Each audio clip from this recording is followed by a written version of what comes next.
कितने लोगों को 1971 याद है जब पाकिस्तान की सेना ने ईस्ट पाकिस्तान में बंगाल की बेटियों और महिलाओं के साथ सिस्टमेटिक बलात्कार किया था। हजारों बच्चों को गोली मार दी और पूरे के पूरे गांव को मिट्टी में मिला दिया गया था। अगर उस वक्त इंडिया बीच में ना आता तो आज बांग्लादेश एक देश नहीं होता, मास ग्रेव होता वो। और आज उसी बांग्लादेश से आवाज आ रही है कि इंडिया हमें दबाता है और वो कहते हैं कि वो सेवन सिस्टर्स को तोड़ देंगे। 1971 के पहले बांग्लादेश नाम का कोई देश ही नहीं था। वो था ईस्ट पाकिस्तान और वहां पे पाकिस्तान की सेना राज करती थी। शायद लगता है कि बांग्लादेशियों को 1971 की वो हिस्ट्री याद नहीं है जिसे दुनिया ने जिनोसाइड करार किया है। कड़वे सच तो ये है कि 3 लाख से 30 लाख लोग मारे गए थे। अलग अलग अंतर्राष्ट्रीय आकलन ने यह बताया है, जिसमें 2 से 4 लाख महिलाओं का बलात्कार हुआ था। बच्चों की हत्या कर दी गई थी फ्यूचर रेसिस्टेंस रोकने के नाम पर। स्टूडेंट्स, प्रोफेसर्स, डॉक्टर्स को चुन चुन कर मारा गया था। ये दंगे नहीं थे, ये प्लान्ड मिलिट्री ऑपरेशन था जो पाकिस्तानी आर्मी ईस्ट पाकिस्तान में कर रही थी। 1971 में जब ये सब हो रहा था तब 1 करोड़ शरणार्थी जान बचाकर भारत आए थे, जो बिहार, बंगाल, असम, त्रिपुरा में घुसे और वहां उन्हें रखा गया। इंडिया ने ऐसी स्थिति में बॉर्डर बंद नहीं किया था, बल्कि उन लोगों की जान बचाने के लिए कैंप बनाए थे, उनका इलाज किया और उन्हें खाने के लिए दिया। उस समय भारत का अर्थव्यवस्था थोड़ा डगमगाया था, फिर भी हमने अपनी बाहें फैलाकर तुम लोगों का अपने हिंदुस्तान में स्वागत किया। हमें जरूरत नहीं थी किसी युद्ध की या किसी दूसरे देश के बीच में पड़ने की। फिर भी इंदिरा गांधी के उस फैसले ने 1971 में भारत को उस जंग में झोंक दिया जो 13 दिन तक चली थी और 93,000 पाकिस्तानी सैनिकों ने सरेंडर किया था, जो कि वर्ल्ड वॉर 2 के बाद सबसे बड़ा सरेंडर माना जाता है। और ये सब होने के बाद ही बांग्लादेश का जन्म हुआ था। और आज वही बांग्लादेश बोलती है कि इंडिया हमें दबाता है और हम इनसे बदला लेंगे, हमें ग्रेटर बांग्लादेश बनाना है और हम सेवन सिस्टर को तोड़ देंगे। उस समय शायद इंदिरा गांधी को लगा था कि इस अलग देश बनाना ही सही होगा, और इसीलिए जब ढाका में हमारे इंडियन आर्मी थे 1971 जंग के बाद, पाकिस्तान बुरी तरह हारा हुआ था, फिर भी हमने बांग्लादेश को अपने हिंदुस्तान में नहीं मिलाया और तुम्हें एक अलग देश बना कर दिया। और आज तुम लोग क्या बोलते हो? चिकन नेक तोड़कर हम लोग ग्रेटर बांग्लादेश बनाएंगे। जरा सोचो, तुम लोगों के पास खाने के लिए नहीं है, पहनने के लिए जो कपड़े जाते हैं, यहाँ तक कि तुम लोग जब मरते हो तो उस पे जो कफन में तुम लोग जो लिपटते हो उसके धागे भी हिंदुस्तान से आते हैं। पेट्रोलियम, पैसे, हर चीज हिंदुस्तान तुम्हें देता है और तुम बोलते हो कि तुम हिंदुस्तान तुम्हें दबा रहा है। तुम्हें शायद ये भी पता नहीं होगा कि तुम्हारे घर के अंदर जो बिजली आ रही है ना, वो झारखंड में अडानी पावर प्लांट से आ रही है। जिस दिन अडानी साहब का मूड बिगड़ा, उस दिन तुम्हारे घर में रोशनी ही नहीं रहेगी और तुम लोग सेवन सिस्टर तोड़ने की बात कर रहे हो। अबे वो छोड़ो, तुम लोग का जो डिफेंस बजट है ना, उसमें $500 मिलियन है हमारे हिंदुस्तान से जाता है। तुम्हारा डिफेंस का पूरा खर्चा हम उठा रहे हैं। $8 बिलियन हम तुम्हें दे रहे हैं तुम्हारा देश चलाने के लिए। ऊपर से 120 करोड़, इंडियन रुपीस की मैं बात कर रहा हूँ, 120 करोड़ हर साल हम तुम्हें मुफ्त में देते हैं। हमें ये भी पता है कि वो पैसे हमें वापस नहीं आएंगे, फिर भी हम हर साल तुम्हें 120 करोड़ रुपए दे रहे हैं ताकि तुम्हारे अंदर जो बाढ़, इंफ्रास्ट्रक्चर या जो भी है, कुछ आपातकालीन सिचुएशन है, जो इमरजेंसीज हो, उसमें तुम वो यूज कर सको। और तुम सपने देख रहे हो चिकन नेक से सेवन सिस्टर्स को अलग करने के लिए। तुम्हारा वो कोई एक नेता था, वो बोलता था कि वो भारत को पैसे देना बंद करेगा। पैसे देना, हाँ, पैसे देना बंद करेगा तो भारत भूखी नंगी हो जाएगी। अबे, कोई उससे जाके समझाए कि पहले वो सही से जवान तो हो जाए, बाद में नेता बनेगा। और टुल्लू को ये भी नहीं पता है कि तुम जो खा रहे हो, पी रहे हो और कर रहे हो ना, उसके पैसे भी भारत से जाते हैं। समझा? 1971 में अगर इंदिरा गांधी ने वो गलती नहीं की होती ना, तो आज तुम लोगों का जन्म भी नहीं होता। और तुम लोग ऐसी रिलाई की जाती ना उस समय। तुम्हारा किस्मत अच्छा था कि तुम लोग 1971 के बाद पैदा हुए, नहीं तो तुम लोग की वो हाल होती आज, तुम लोग कभी सोच भी नहीं सकते थे। और तुम लोग सेवन सिस्टर की बात अलग है। तुम लोगों के लिए सबसे पहले जो तुम लोगों के साइड में जो बॉर्डर लगती है ना, हमारे बिहार के भाई लोग, गलती से भी सोच भी मत लेना, नहीं तो बिहार झारखंड के लोग ही काफ़ी है तुम्हारे लिए। बाद में यूपी, महाराष्ट्र, राजस्थान ये लोग आएंगे। पहले बिहार और झारखंड से ही निपटना तुम लोगों के लिए बहुत बड़ी परेशानी बन जाएगी। और तुम लोग ये जो डेली डेली कर रहे हो हिंदुओं को टारगेट करना, बंद कर दो जितनी जल्दी हो जाए। नहीं तो कोई, शायद मैंने सुना है कि कोई एक अननोन मैन है जो तुम लोगों के अंदर ही आके तुम लोगों की बजा रहा है। अबे सुनो, ये जो अननोन मैन है ना, इसमें इंडिया का कोई लेना देना नहीं है। तुम्हारा जो वो बैठा है ना, यूनुस, कोई भी हो, परेशानी उसे है। क्योंकि फरवरी में इलेक्शन होने वाले हैं, और इलेक्शन एक बार हुआ तो तुम लोग शायद चंद मुट्ठी भर हो जो रोडों पे उतर के इंफ्रास्ट्रक्चर बर्बाद कर रहे हो बांग्लादेश का। और तुम्हारे पीछे जो अच्छे लोग हैं ना, वो लोग सिर्फ इलेक्शन का वेट कर रहे हैं कि कब इलेक्शन आए, कब वो लोग अच्छी सरकार चुने। और यूनुस को पता है ये, कि जिस दिन इलेक्शन हुआ उसकी हार तय है। इसलिए उसको क्या करना है, उसको बस एक खेल खेलना है कि इन लोगों को यहाँ पे माइनॉरिटीज को मारो, ताकि तुम्हारे वहाँ जो जमिया इस्लाम के कोई लोग हैं, जो भी है वो लोग, उन लोगों का समर्थन इसे यूनुस को मिलता रहे और इसकी कुर्सी बची रहे और ये राज करे। लेकिन इसको ये फिक्र नहीं है कि फ्यूचर में बांग्लादेश का क्या होने वाला है। यूथ को इतना भड़का चुका है कि उसको कोई मतलब नहीं है, तुम लोग पढ़ रहे हो, लिख रहे हो, कुछ रहे हो, कोई मतलब नहीं है उससे। तुम लोग का घर कैसे चलेगा, इससे भी उसको कोई मतलब नहीं है। लाइव एग्जाम्पल देखो, शेख हसीना, थोड़ा सा तुम लोगों ने प्रोटेक्ट किया और उसने क्या किया, बांग्लादेश छोड़ के दूसरे देश, यानी कि हमारे देश में आके रह रही है अभी।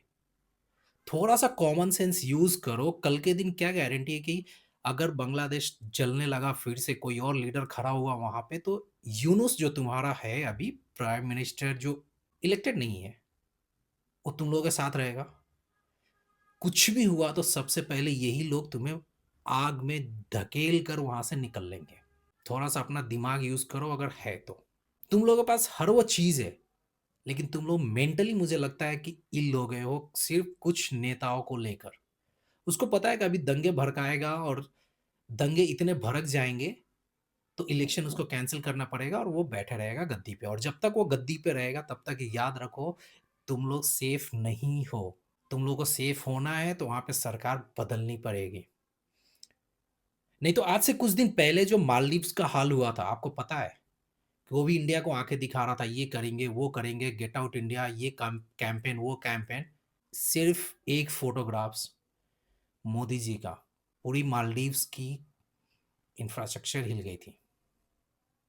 कहीं ऐसा ना हो कि इंडिया जो तुम्हें $8 बिलियन दे रहा है, डिफेंस के लिए $500 मिलियन दे रहा है, और 120 करोड़ जो ऐसे ही हम लोग दे रहे हैं, कहीं गलती से वो बंद हो गया तो तुम लोग भूखे नंगे मर जाओगे। तो तुम लोग जो ये खेल खेल रहे हो सेवन सिस्टर्स तोड़ने की, एक बात मैं बता देना चाहता हूँ, हम तो बाद में आएंगे। बिहार, झारखंड, बंगाल, ये लोग बाद में आएंगे। तुम लोगों को निपटने के लिए ना, हमारे असम के जो सीएम है हेमंता विश्व शर्मा, और उनके जो लोकल है ना, हमारे जो सेवन सिस्टर्स के जो भाई है ना, वो काफ़ी है तुम लोगों के लिए। जिस दिन अपने फॉर्म में आ गए, तुम लोग का बांग्लादेश 4 भाग में जरूर बटेगा। ऐसी गलती मत करो कि तुम लोगों की भी हालत पाकिस्तान की तरह हो जाए, जहां बलोच भाई अलग से लड़ रहे हैं। हम मानते हैं कि बलूचिस्तान एक अलग देश है, हम मानते ही नहीं कि वो पाकिस्तान में है। तो कहीं ऐसा मत करो कि हमें चिकन नेक, जो तुम लोग कट करने की बात कर रहे हो, हमें चिकन नेक को बढ़ाना पड़े। और गलती से भी ऐसा हो गया ना, तो तुम लोग का कनेक्शंस सारे देशों से ऐसे ही कट जाएगा। क्योंकि तुम लोग जो आजकल जो व्यापार करते हो ना, नेपाल हो गया, नेपाल के रास्ते जो निकलते हो वो चिकन नेक के थ्रू ही निकलते हो। अगर वो गलती से भी बंद हो गया ना, तो भूखे मर जाओगे तुम लोग। और ये वही पाकिस्तान, जो पाकिस्तान है ना, तो तुम लोग उनको ग्रेटर बांग्लादेश का मैप दे रहे हो। अबे उनका खुद का पता नहीं है कि वो लोग कितने दिन तक रहेंगे मैप पे। अपना फ्यूचर बनाओ, क्यों सब में पढ़ रहे हो। और मेरा एक सवाल है अपने भारत के प्रधानमंत्री से और गृह मंत्री जी से, आप लोग कब तक शरणार्थियों को अपने देश में लेते रहेंगे? हिंदू हो, सिख हो, मुस्लिम हो, या कोई भी हो, मुझे किसी धर्म से मतलब नहीं है। मैं बस एक ही सवाल पूछना चाहूंगा कि कब तक आप दूसरे देशों में ऐसा कुछ होता है तो आप उनको ला के अपने देश में बिठाओगे? कब तक इसका कोई सॉल्यूशन होगा या नहीं होगा? इराक में हुआ, आपने वहां से लेके आए, अफ़गानिस्तान में हुआ वहाँ से लेके आए, पाकिस्तान में हुआ वहाँ से लेके आए, अब बांग्लादेश। मतलब क्यों? आप लोगों को ये समझ में नहीं आ रहा है कि ये सोची-समझी साज़िश हो रही है भारतीयों के लिए, हिंदुओं के लिए और सनातनी के लिए। क्यों आप लोग, एक छोटी-सी बात आप लोगों को समझ में नहीं आ रहा? कब तक आप बॉर्डर ओपन करेंगे? क्या गारंटी है कि यहाँ जो लोग बांग्लादेश से आएँगे हमारे यहाँ, यहाँ रहने के लिए, 50 साल, 100 साल के बाद वो लोग अपने अपने खुद की धरती के लिए माँग नहीं करेंगे? क्या गारंटी है वो लोग नहीं बोलेंगे कि हमें अलग देश दो? जैसे कुछ दिन पहले मैं एक वीडियो देख रहा था, एक चच्चा बोल रहे थे कि हमें एक अलग छोट ज़मीन का टुकड़ा दे दो, हम अलग देश बनाएँगे। तुम्हारे बाप का है? भारत तुम्हारे बाप का है? अलग देश चाहिए? तो बंद करिए दूसरों शरणार्थियों को दूसरे देश से अपने देश में लाना। बस कोशिश करिए कि वहाँ जहाँ पे ये हो रहा है, वहाँ पे स्थिति नॉर्मलाइज़ किया जा सके। ऐसे यूनुस जैसे लोगों को ना सर पे चढ़ाना बंद करिए पैसे देकर।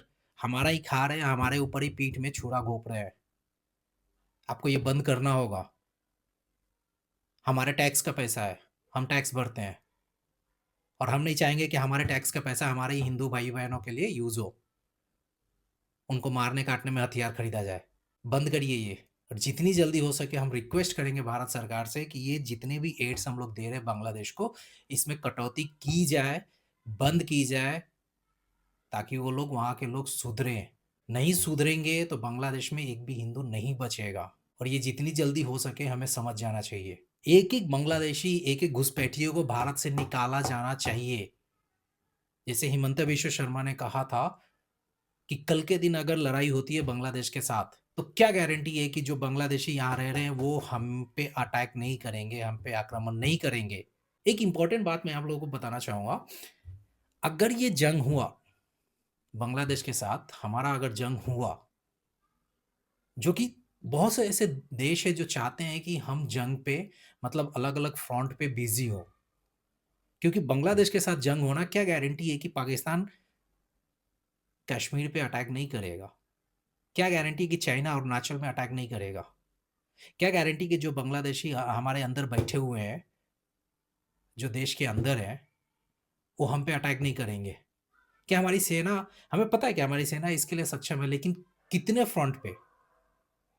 हमें उस सिचुएशन में जाना ही क्यों है? क्यों जाएँ हम उस सिचुएशन में? क्यों नहीं हम अभी से ही क्लीन करना शुरू करें? क्यों नहीं हम एक ऐसा लॉ लेके आए कि illegal migrants are not welcome in India? जो अभी यूएसए कर रही है, कनाडा कर रहा है, यूके भी कर रहा है। जो यहाँ के हैं वो यहीं के हैं। दूसरे लोगों को हमें यहाँ इंडिया में लाने की ज़रूरत ही नहीं है। क्यों? क्यों लेके आना है? तो ये सवाल थे मेरे हमारे भारत के प्राइम मिनिस्टर और गृह मंत्री जी से। बाकी एक ही रिक्वेस्ट है बांग्लादेश में हो रहे हिंसक के लिए, यहाँ पे एक चीज़ तो हमने नोटिस किया है, हमने नहीं, शायद बहुत लोगों ने किया होगा कि इस पर बहुत से बॉलीवुड गैंग, ह्यूमन राइट्स वाले, किसी ने भी सामने आके इसकी निंदा नहीं की है या इस पे कुछ नहीं बोला है। ऊपर से हम उनके प्लेयर्स को बुला रहे हैं हमारे यहाँ आईपीएल खेलने के लिए। शाहरुख खान साहब, देखिए आपसे हमें कोई इशू नहीं है, आपके हम फैन रहे हैं, बट ये बात गलत है, कहीं ना कहीं आप भी जानते हैं, आपसे बड़े देशभक्त हमने नहीं देखा है इंडिया में, स्पेशली बॉलीवुड में। कुछ भी हो, आप सपोर्ट में खड़े रहते हैं, बट ये गलत है।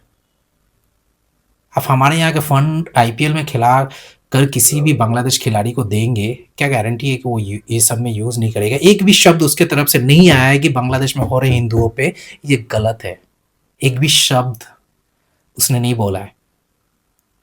और ना ही बॉलीवुड के कुछ कथित सेलिब्रिटीज है ना, उन्होंने खुलकर कुछ बोला है, क्योंकि उनको पता है कि अगर वो लोग कुछ भी बोलेंगे तो उनकी मूवी को बांग्लादेश में बॉयकॉट किया जाएगा, जिनसे उनके पैसे, उनकी कमाई पर असर पड़ेगा।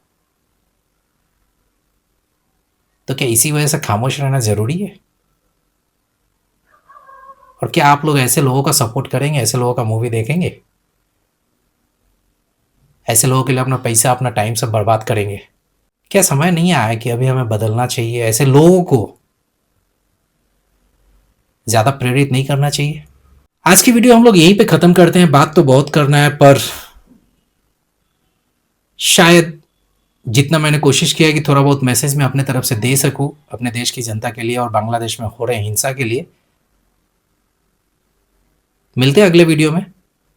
तब तक के लिए अगर आप नए चैनल पे नए हैं तो सब्सक्राइब कीजिए, फॉलो कीजिए और इसको शेयर कीजिए जितना ज़्यादा से ज़्यादा हो सके, ताकि हम लोग जो फ्री का अपना पैसा बांग्लादेश पे खर्च कर रहे हैं ना, ताकि प्राइम मिनिस्टर उस पे सोचे और उसमें कुछ किया जा सके।